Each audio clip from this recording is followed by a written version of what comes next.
Okay, I'm just about ready. Now, I got to put my thinking cap on. It was many years ago, 4 or 5 years ago, where I found a rat nest in this little bathroom downstairs. And it was in that exhaust fan there. And I had to pull the plywood off the wall above that, which is underneath the house. And as I remember, when I looked through here, all of these joists in here were those TJIs with the metal framing that I was telling you. And I'm pretty sure they extended over this way because there's a floor above here. And I think that's just how they did it, because if they ran regular wood TJIs and if they were going across this way, once I cut a hole there, I'm not going to be able to fish my wire from here over to here, right? And I don't think that's the case. Now I could get up there, but then I'd have to go up through this little air conditioning chase area, this was called, and there's a crawl hole here. But see, years ago, before they painted, they caulked it in, so I would have to score that and lift that up and then crawl up there and see. But I'm pretty sure I'm going to find that this entire area here are those TJIs with the metal gusset, because they go so far, because there's a floor above here and there's a floor all the way through here. So I believe, and there's no step down or anything, so I think this whole bottom floor has those.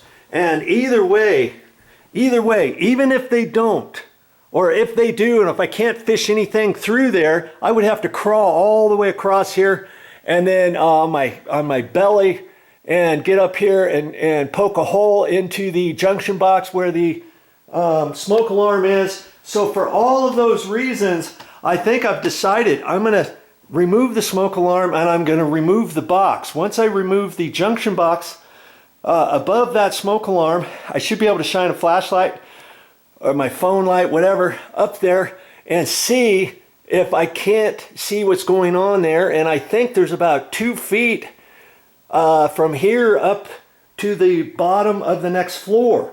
And I can check all that out. Worst case scenario, if there's wood TJI floor joist here, I'll be able to make a determination from there. Then I'm pretty much SOL, because if I want a fan here, I would have to poke holes up in the ceiling and fish a wire through there and all that kind of stuff. And it's going to make it really super difficult. But first things first, I've made the determination, before I cut this hole over here, I'm going to remove the smoke alarm and remove the junction box. So I'm going to show you how to do that next. And if you notice, there's no light on there. That there used to be a green light there, and I looked at this other smoke alarms, and I found the right breaker in the electrical panel. And the funny thing is, lots of times the breaker's not going to tell you a whole lot.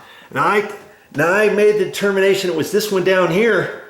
And when you look at all this, usually you have a panel schedule over here, and that says guest room. It doesn't say anything about smoke alarms or anything like that. And I would have thought that would have been on a light circuit or something like that. I did notice it's on a 15 amp circuit, which tells me that's 14 gauge wire, 14.2, and I happen to have half a roll of 14.2 wire. And even if that, and so that tells me that's the right type of wire. I could install the wire. See, this was 14.2, and I got a 250-foot roll because I did some work underneath the house. Ran some light fixtures and all that. Of course, I got all that on my YouTube channel. Go to my YouTube channel page, main page, click on playlist, scroll down to electrical, and it will be all in there. Okay, but even if this was a 20 amp circuit, if this was a 20 amp circuit, if it was on a 20 amp circuit, these smoke alarms, let's say, which generally it's not going to be, but let's say if it was, I could still run the 14 gauge wire over to a ceiling fan. Ceiling fans don't really take that much power. I read somewhere where the energy level is like turning a light bulb on. on a lamp. You know, the motors are very, you don't need a whole lot of power for those. I wouldn't be overloading the circuit or anything like that, but because it's 15 amp, that's good. And I've got the 14 gauge wire. 14 gauge wires for 15 amp circuits. 20 gauge wire or 12-2 wire, which is bigger size. That would be for 20 amp circuits. Okay, so I've got the breaker off. Okay, so now my next step is I'm going to remove that. Okay, step by step, we're going to get this thing done.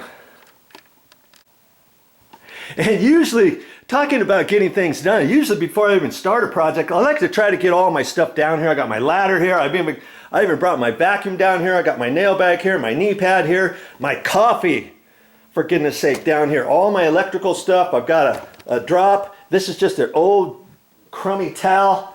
I've got my back support brace on. I've got my goggles, my clear goggles on. I got my ear plugs in. I just use toilet paper, and I got my knee brace on. I mean, I'm ready to go. If I didn't have all that stuff, I'm not ready for my project, am I?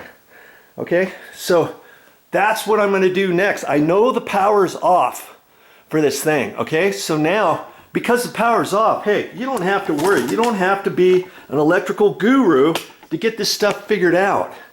Okay, and I think I'm going to set you up back here. I'm going to try to stay out of your way as best I can.